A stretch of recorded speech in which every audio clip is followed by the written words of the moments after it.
Hey guys, welcome to the Crypto Wave podcast, where we keep you up to date on the latest news, trends, and people that are making waves in crypto. I'm Jennifer from Space Coast Crypto Consulting. Joining me here today, I have Jesse and Joey.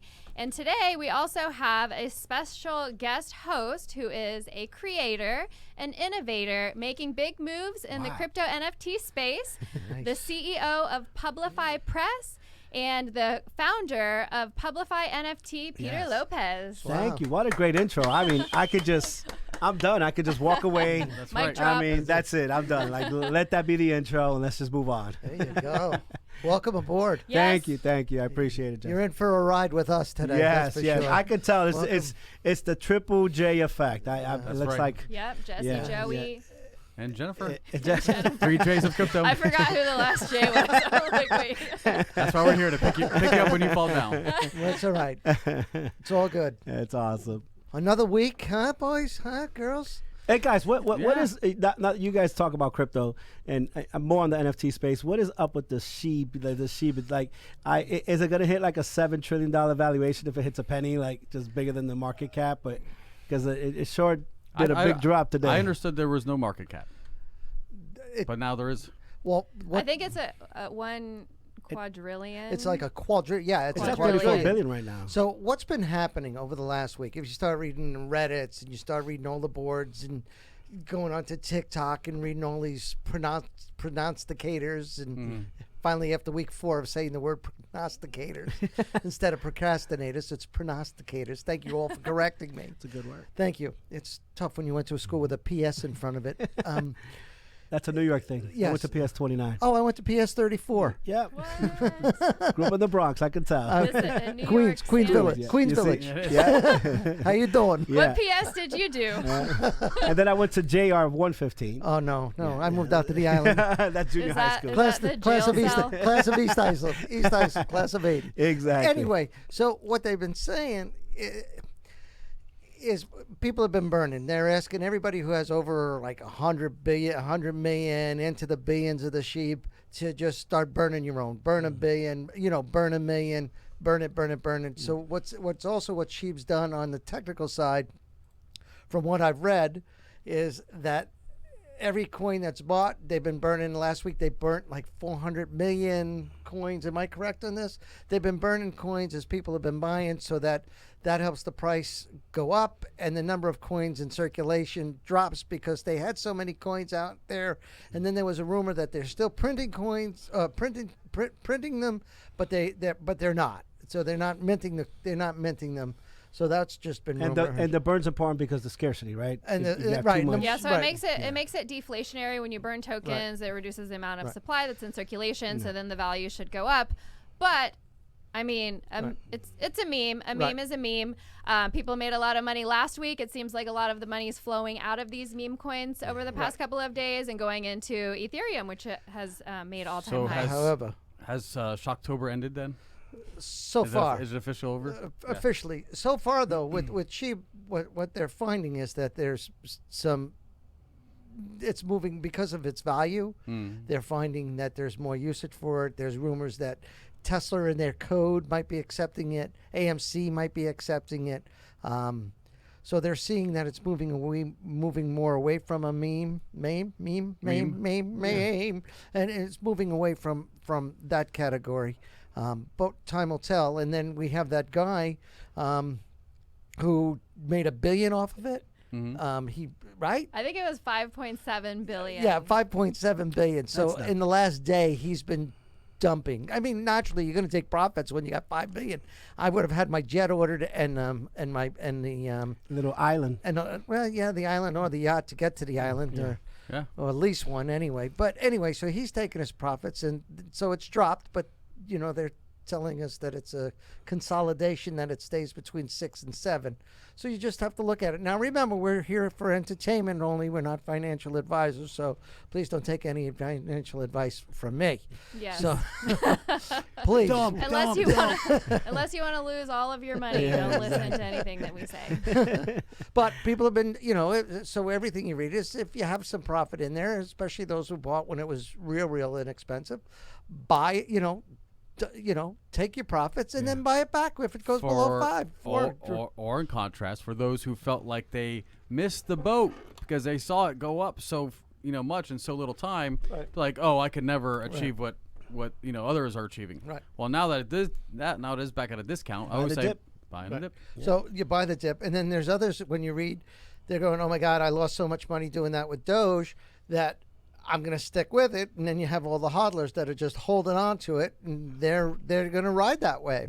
Yeah. And so I think it's a personal choice. It definitely is a personal choice. Now there's some people I've talked to that have bought over 200 million. They gonna play with 100 million and keep 100 million and let it float and see if it goes to that penny. Shiba is a meme coin of a meme, so it's like a joke of a joke, and they're saying now that it has more use case, but still, I mean, ride the wave, get in, get out. You don't want to be stuck holding the bag. Get your money, put some money back in, and just and play with some other things that are out there too.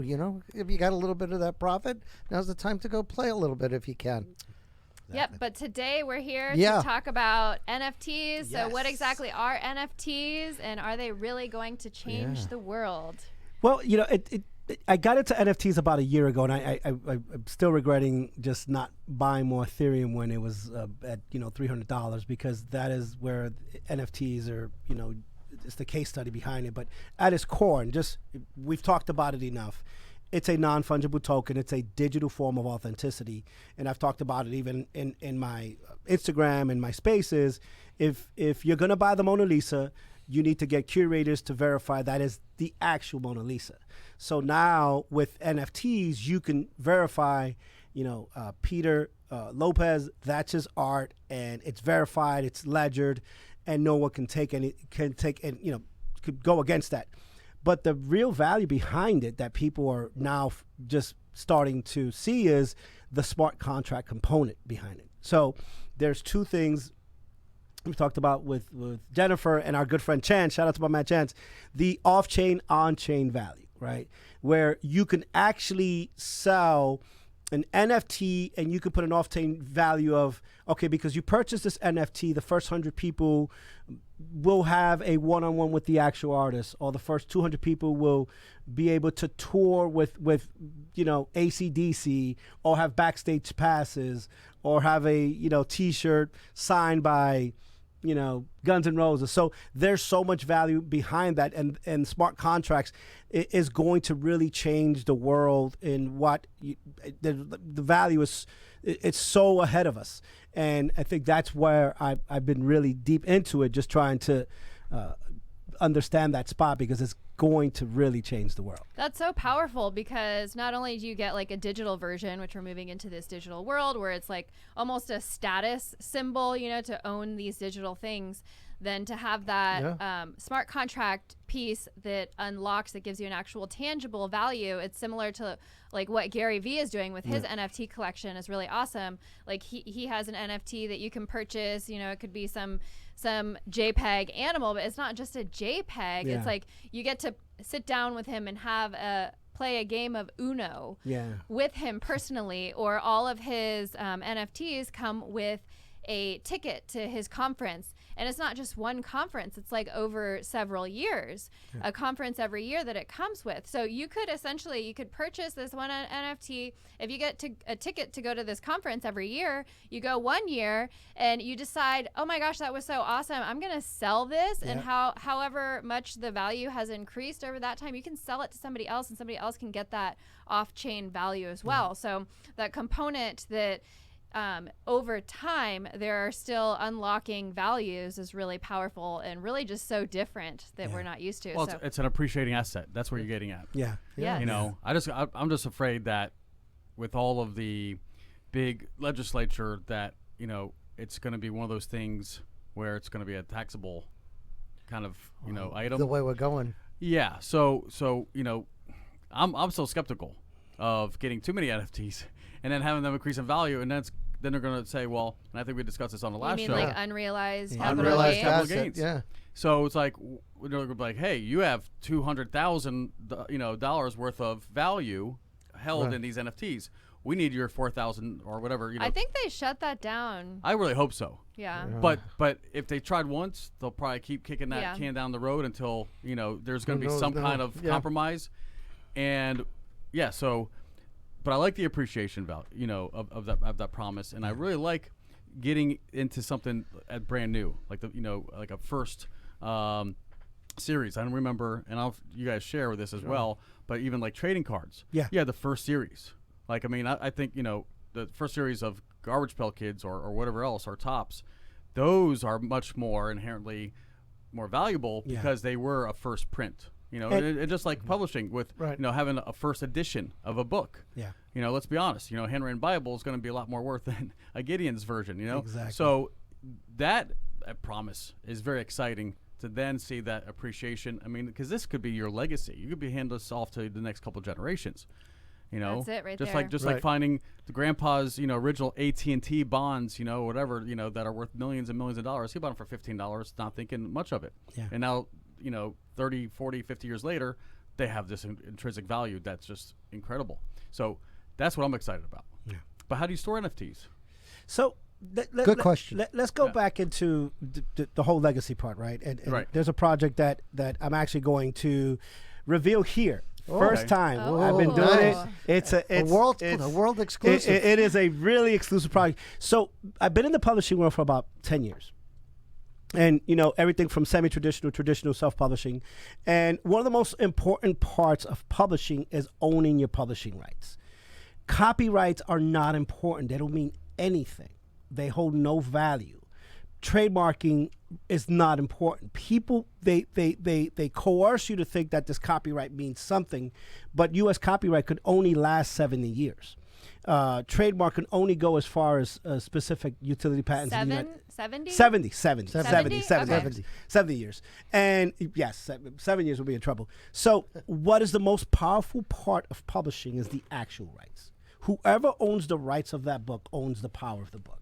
Because rights now, you have international rights, you have licensing rights, you have foreign rights. So there's so much you can do with rights. So publishing rights are the most powerful tool there is when it comes to anything, music publishing, book publishing. So with NFTs, you can now extend the rights for forever. So because of copyright laws, we're actually about to launch, 7 literary works into the blockchain. Works that one is The Great Gatsby. So The Great Gatsby, it's made. Leonardo DiCaprio made a movie, and I don't know. It was another movie's in the 40s or 50s. Yes, the original. The original. So what happened with The Great Gatsby was this: the book must have made $100 million, but because it was copywritten, and because of U.S. copyright laws, and it was copyrighted in 1925 or something, it expired. And because it expired, there's no rights holder. Because there's no rights holder now, it's open to the public.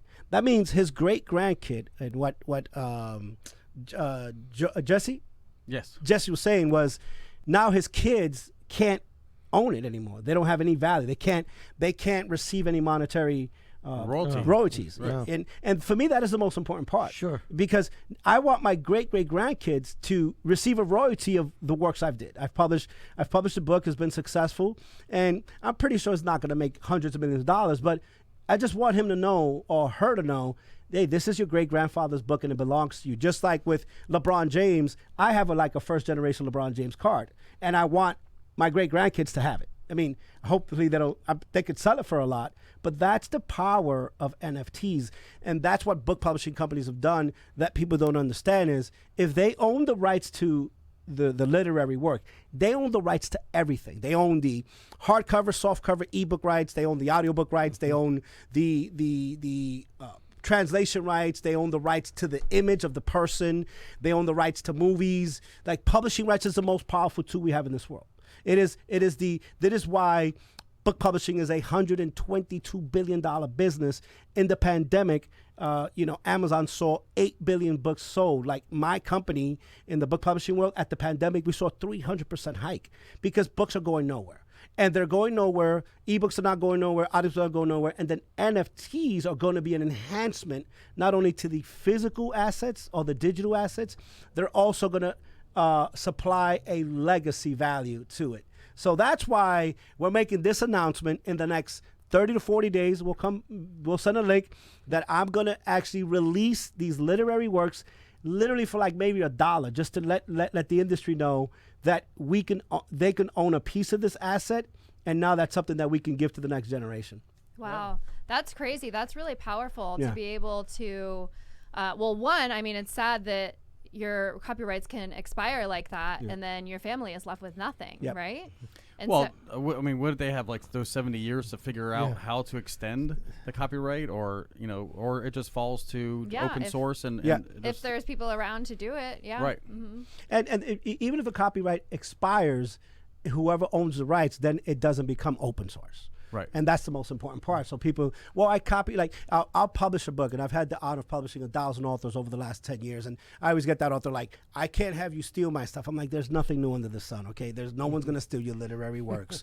Please, there's like, but the copyrights only protect the actual writing. It doesn't protect what's the wrap around that. So a lot of times, that is going to eventually expire. But even copyright law. So I had a very huge Joey. I had like this massive author. Like, if I tell you the name, you know him, right? And he was like, "Oh, my book is copyrighted and it's protected." And I'm like, "No, it's protected in the United States." And I know you're worth $100 million and you have big lawyers.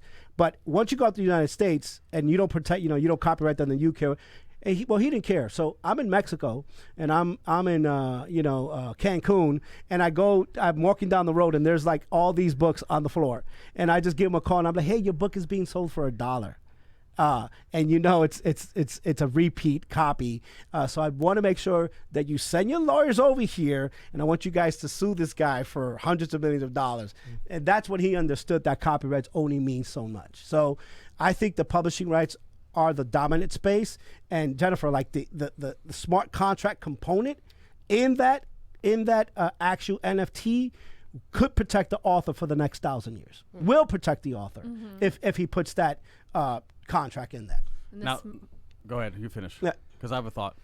Because like you said, if you go to China, none of this applies. Yeah, see, they can reprint any book, your intellectual property, all of that stuff. But even more profound is, for instance, if I do, like, I got a printer, I can download a PDF, maybe like maybe a bootleg copy of The Great Gatsby or anything else for that matter. And I could print it with the 1,000 pages that I have out of that printer. It may take a little bit. It's going to be a bitch to bind, and I'm not sure how it's going to look at the end as a product. But I could literally have that book. Now, unless somebody who is that legacy holder, that kid's family 3 generations later, like, this is my great, unless he knows that I printed that out, and then sends me a cease and desist order, I could get away with as many copies as I want. Because it's only until it's enforced. Do copyrights even really take an effect? Until it's enforced. That's a good term. Right. Yeah. And so copyrights, again, like you said, they're almost futile. It sounds good because it has the word right in it and the word copy in it, and you put them together, it's just like, that's my book. I have every right to that. Sounds cool. You can't use my characters, or you can't take my context and put it in a movie without giving me some royalty to that. And there's little protection. But again, only if there's someone to enforce that, like a lawyer or anybody else that goes, hey, we see that you've plagiarized my client, cease and desist, or we'll come out there with damages. And if the person doesn't have damages or anything to come after, then it's also futile. And so the whole thing is... And full disclosure, copyrights are important. Of course. But they don't hold power against publishing rights. Right. So that's what we're trying to do. Definitely copyright your book. It's $60, $70. Get the number, because it's got to be in the book. Right. So, copyright your book, and also send it to the Library of Congress to file. But if you think that that's going to hold value against what people are trying to do, it's not. So, what does... moving forward, what would an NFT do to music? As we're talking about publishing, what does it do to music? Like, you look at the catalogs, like Paul McCartney that owns this catalog between Beatles now, and I think he bought Michael Jackson too. Didn't he buy Michael Jackson? Michael Jackson bought the Beatles catalog. But didn't he buy it back? Didn't McCartney buy it back? I think so. Or did that go back to Michael Jackson? But anyway, long story short, my head. when we talk about you talk about rights, music especially is a key to copyright and so you wonder what happens to music through all this as well. The first generations of NFT has been art. Art has been the first, and people talk about Beeble crap. Is it Beeble, the guy that sold NFTs for like $68 million, and it just wasn't just one NFT. Yeah, that was 4,000. His whole catalog. His whole catalog, right? And to Singapore investors. Yeah, I mean, so somebody, but it was art, and then the second evolution was music. So the good thing about NFTs is any digital, JPEG, MP3, PDF, anything that's digital, you can wrap it, right? So music was the second component. There was a guy by his Tory Lanez. He released his he's a rapper, and he released his songs on NFTs for $1. But he gave you the ability to buy 100, 200, 300 of that song, and then he made $1 million. Like, he actually made $1 million. It would be like directly. So direct. bypass the middle, the record label.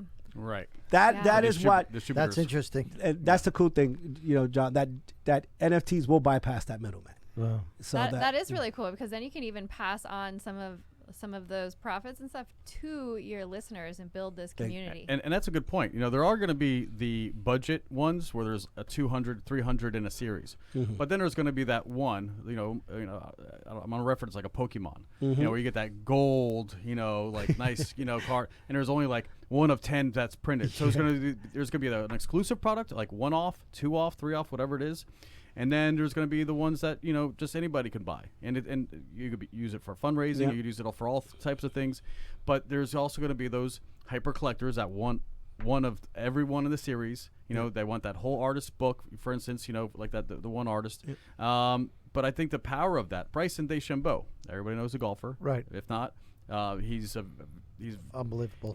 He's great, but he's also been kind of criticized for his gameplay, and they call him the brain, the professor, and because he takes the golf to a whole new level, and he's getting buff and puts on muscle so he could crush the ball 350 yards.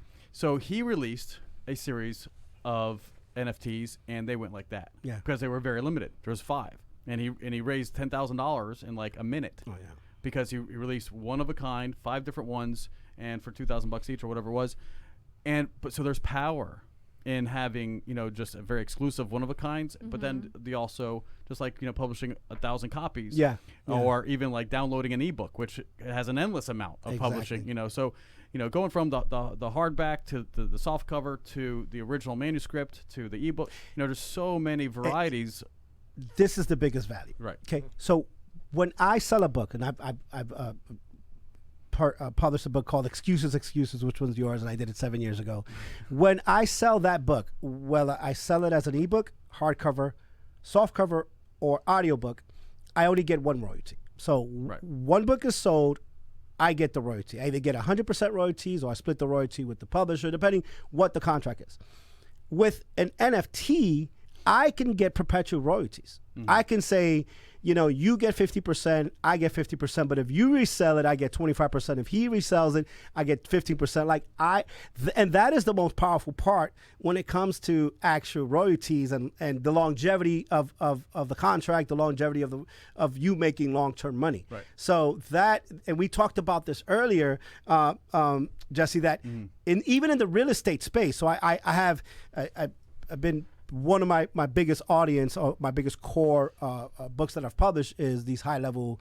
I got doing a book for a guy that owns 1,800 properties. One owns 7 skyscrapers, and I'm trying to have this conversation with them. It's like, hey, sell like 1,000 coins, and within those 1,000 coins you get a free house, and one of them, and one you get a one-on-one coaching with him, another one you get a free apartment. Like, there's so much you can do in the real estate space, and there's people actually selling NFT rentals, NFT homes, NFT properties, because you can put that actual contract in it. And then just imagine someone in the real estate space or an investor. I sell a property, right, to Joey for $100,000, and then Joey resells that property. I can put in the actual contract, and most of the time, when you sign that contract, I can actually I get a 2% royalty every time this house has been resold in perpetuity, and it's in the ledger, and no one can take that away. And that is That is the crazy part about NFTs. The smart contract, NFTs are cool. What's behind it it's a monster. It is going into a whole different world. It's the Kraken. It changes the incentive mechanism of how people feel and think and how they associate value. And not for nothing, I mean, so let's just say you do have an NFT that reflects a particular property. Let's say the Eiffel Tower. Let's say, you know, and it's almost like Monopoly. Everybody that visits almost has to pay your royalties or something, you know, if they check in or, you know, I mean, so the layers that I could see it going to could just be, you know, enormous. Especially if, like, for instance, let's just say, hypothetically, someone buys a penthouse. Well, then a big charismatic actor or musician or whoever buys that penthouse. Well, now that NFT has then, you know, duplicated, quadrupled, you know, whatever in value because of, you know, who has lived there. And you could do that over and over again. Just think of for me, it's a very exciting time, and especially with real estate, because I see title eventually become. I mean, if it's on paper and it holds any kind of intrinsic value, that same thing could be digitized. Yeah. And then not only is it more secure, I believe, on the blockchain than in someone's, you know, file cabinet at an office. You know, you want that title to your car. You want that title, you know, to anything as a digital asset that has the ledger, that has the smart contracts, and has the redundancy within the blockchain, so everybody knows who owns what. Okay, I got a question. I'm the man on the street. Yeah. So let's go back to this real estate thing because my head is going in circles. That's just normal, but I just wanted to say that out loud. It's good you opened up. I feel like a little therapy. Yeah. So let's say I build a house. I built a house. Okay. I'm the original owner. So in that contract, I said, now that I'm the original owner, in 5 years I'm going to sell this house. But in that contract, the next 10 people that buy over the next every 10 years it sells, let's say. So I put in that contract, that smart contract. I get a piece of that house. Is that what you're saying? Yeah. That I could put in that contract now? Is that somebody going to sign that? Yeah, the next 5 sales or whatever, however you stipulate it to be, that you could get royalties from selling the home. So I sell it to the Johnsons, and then the Johnson sells it to the Smiths, and I get I haven't really heard of a use case like that specifically, although it's a great idea, right? What do you think? I mean, Jesse, you're the realtor. I mean, it's going to happen. You know, would somebody buy that? I'm gonna suggest this. I'm gonna suggest it's going to start with like theme parks. Every time you buy that ticket for an entry, if you have that NFT to like the Small World or something, you get like a royalty. So in the virtual world, let's just, you know, so we're going back to like, you know. I'm going to have that song in my head. Go ahead. Thank you. Yeah. So let's just imagine that on Uphold or any of these other, you know, virtual worlds where you could actually buy the virtual land, the metaverse, I'm sure. Every time you visit that space, if you own it, just like a virtual Monopoly, they go on Park Place and then Broadway, you collect. They land on, you know, Reading Railroad. You collect. And so I think in a virtual space, there's going to be that promise. And the tangible space, I'm not sure if you're going to be able to physically buy, you know, Thunder Mountain, and Disney's going to give you a royalty for that. So I'm not sure how the case is going to be, but I think if the NFT of a home comes with a very exclusive package, for instance, it comes with original documents. It comes with the an artist rendition of the property. You know, if it's like a beautiful property on the water or something, and a famous artist did that, and it's and so that's also attached. And so you're gonna get this like big, you know, package of all this original stuff that's been digitized, and that conveys with the property. And you as an owner would, our previous owner would get a little bit from it. But again, we're talking hypotheticals. This isn't actually happening, but what is happening is a virtual real estate space. That is happening. People are buying virtual property right now. Yep. Yeah, we talked about that last week a little bit. That's the stuff that I'm into. I'm not into the Pokemon and the Garbage Patch Kids like Jesse. Garbage Pail. What else? Cabbage Patch Cabbage, Kids. Garbage Patch. Those whatever. are dolls. Whatever. All right, guys, it's getting heated in here. Oh, yeah, heated. Calm down. Calm down. We're going to take a quick break, and when we come back from the break, we're going to talk about the metaverse a little bit, virtual reality, and then how exactly you can mint these NFTs. Oh, that's a good one. Mint. I'll go nowhere.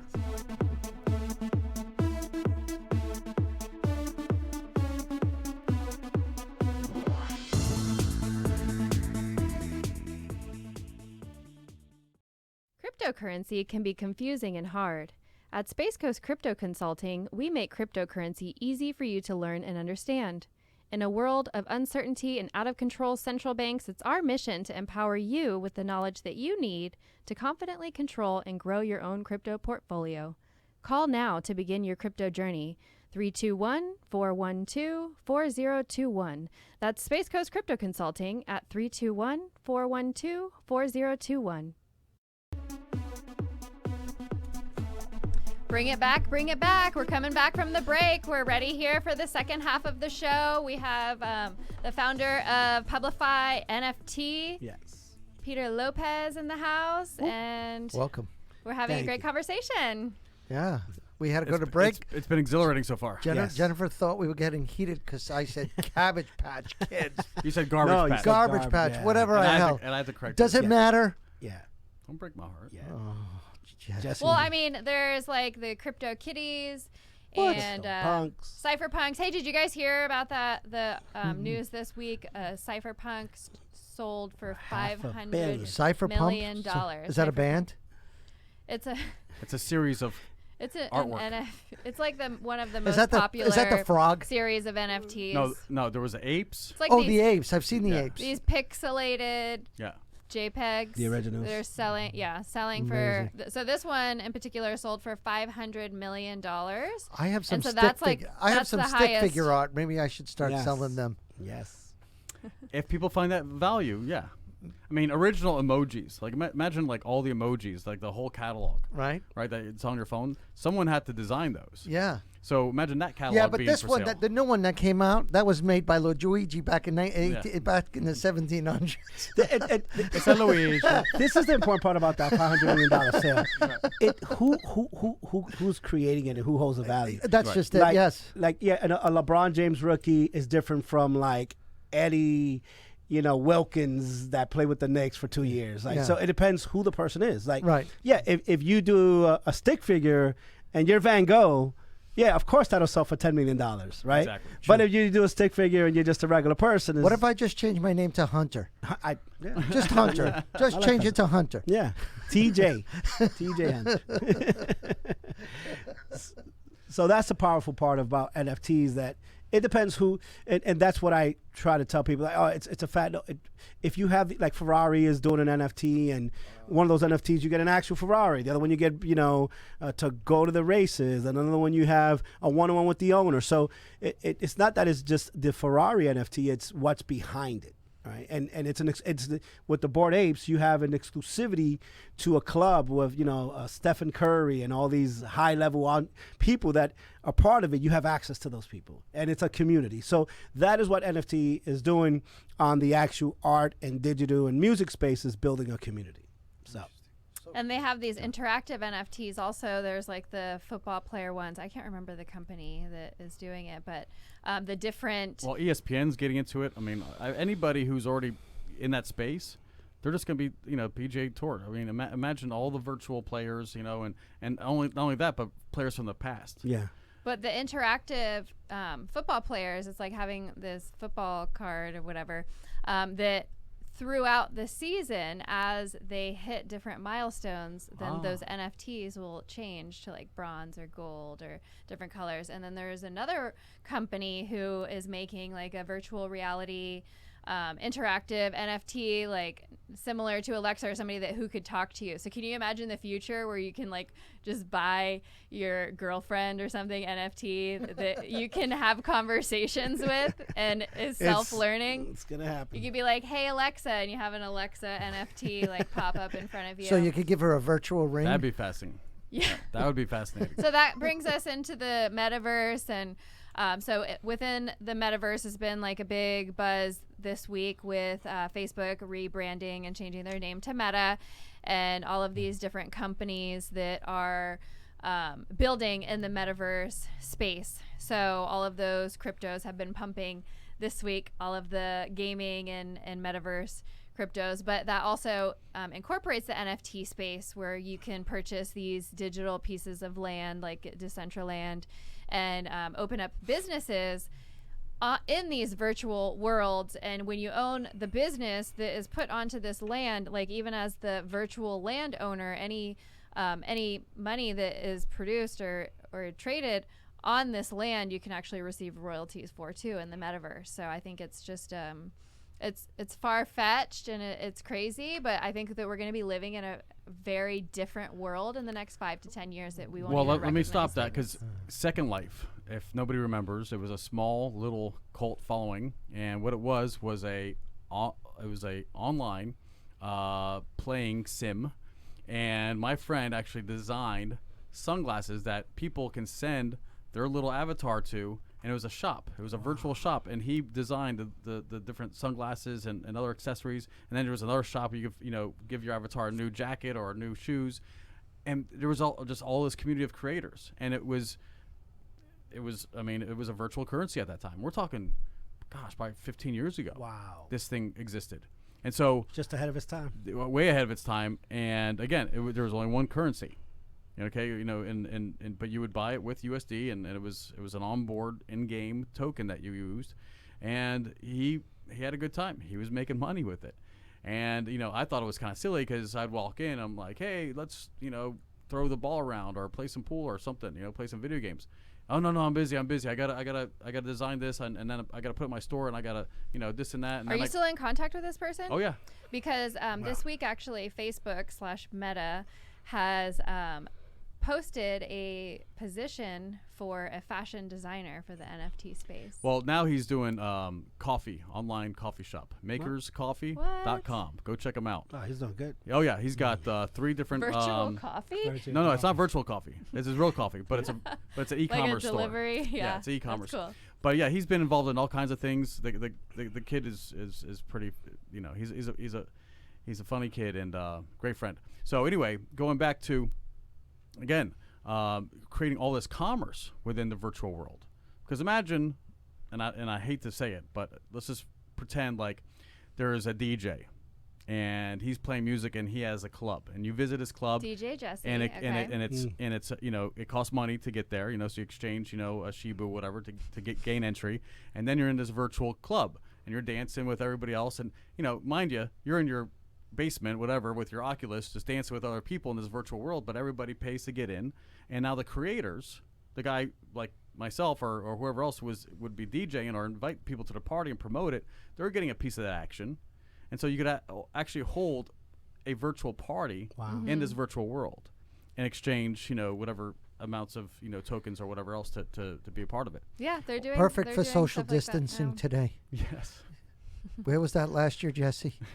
We could have had a COVID. No, they we could have had a COVID. Metaverse just came out. We could have had a COVID dance club.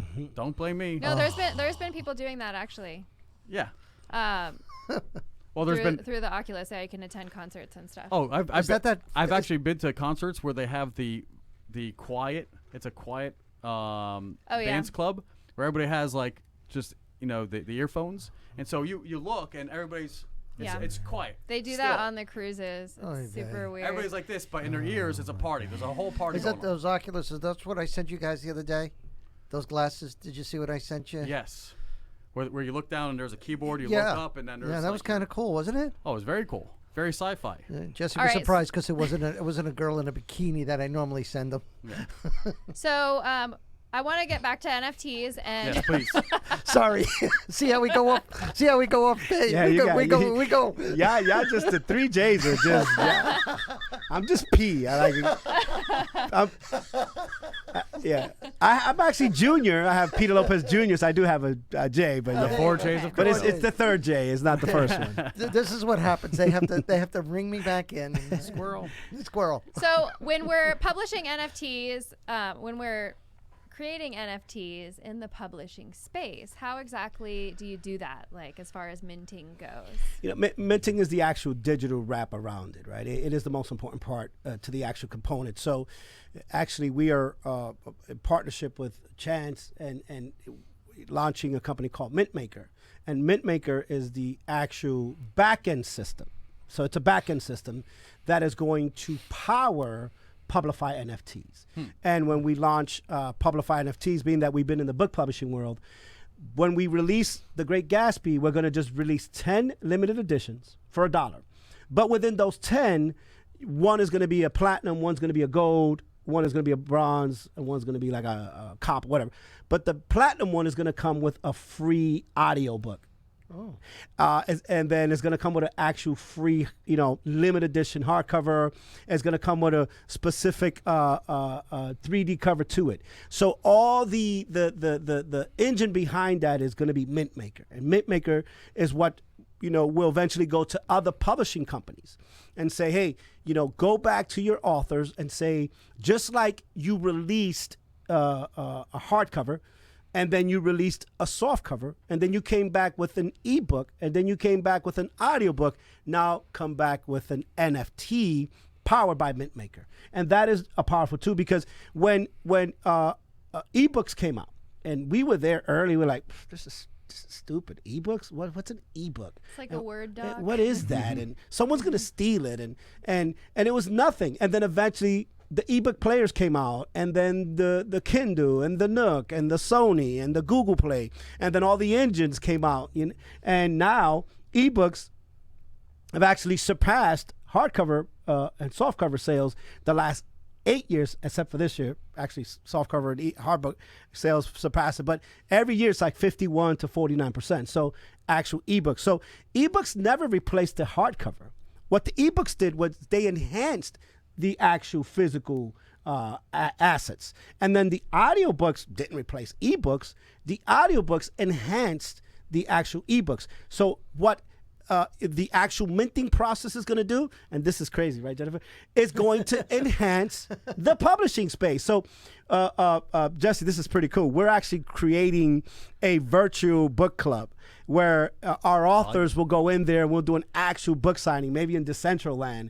And then, we're going to do a book affiliate club, and then they'll get access to these new type of books, and they'll get first edition run, and they'll get the first ones to, Little Girls that comes out, or Othello, or the King James Bible, or, these actual first editions. They'll be part of that club.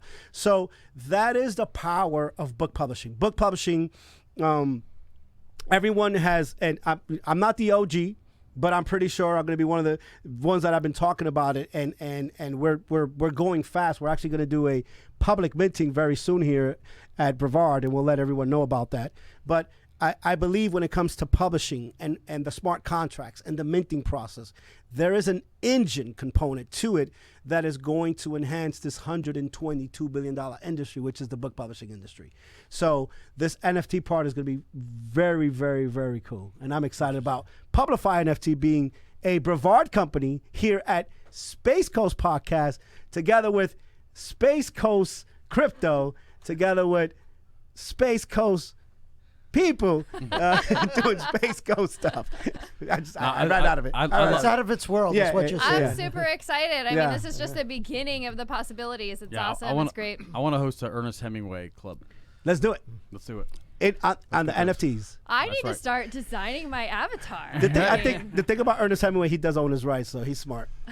He's making money with that. He owns the rights. He owns the art. He figured it out. Well, I mean, someone's got to fund, all the six-fingered cats in his estate down exactly. in the West.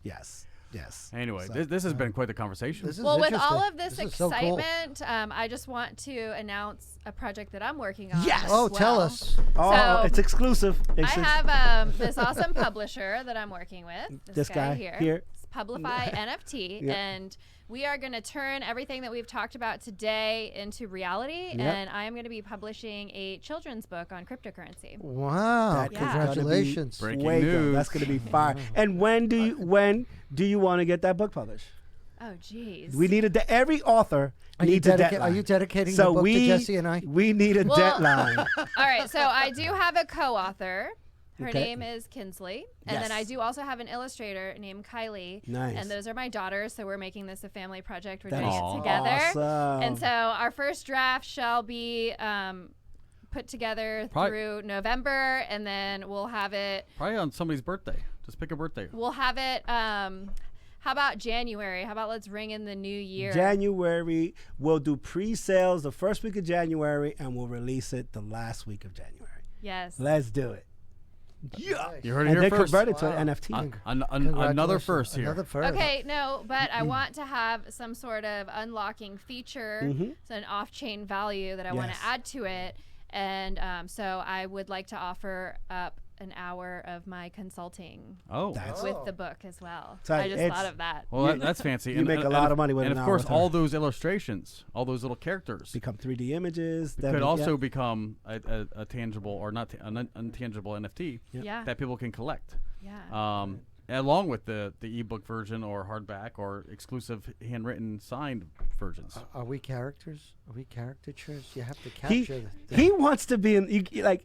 Joey wants to be part of the book. You gotta put him somewhere, like in the corner. I know his character. I'm my own character. I'm my own character in my own world. Jesse doesn't really mind. He's cool with it, but Joey wants to be in that book. I can see his character already because it's gonna be a children's book, like kind of geared towards children, like explaining to children. He could be the school bus driver. He'll be, and I am the boomer. And I am childlike. He'll be the boomer that'll be like, "What's crypto?" What are you guys talking about? Well, eventually, on your second edition, Crypto for Boomers. Oh yeah, there you go. Yeah, so I mean, you got the Crypto for star. Kids. It's going to be a whole series. Yeah. The next J.K. Rowling. Wow. Well, I'm very excited. I'm super excited to work with you, Peter, with Publify NFT. Yes. It's the beginning of a whole new world. Yes. Oh my God. Yes. Yes. All right. Well, and thanks, Jennifer the musical next. Thank you, everybody, for joining us on the Crypto Wave podcast. Thank you, guys. And thank you for our guest today. Thank you, Peter. Yes, thank you, Peter. Very exciting. Yes. And can you please let everybody know where we can find you? Well, you could just right now www.publifypress, PUBLIFYpress.com, or at XP Lopez Jr. on Twitter and Instagram, or PeterLopezJr.com. You can find me. Wow. So thank you so much. Thanks for being here. Yeah, and this podcast was sponsored by the Space Coast Podcast. Thank you. Thank you, everybody. Have a good week. All right, guys, don't forget to share us where you watch us. Bye.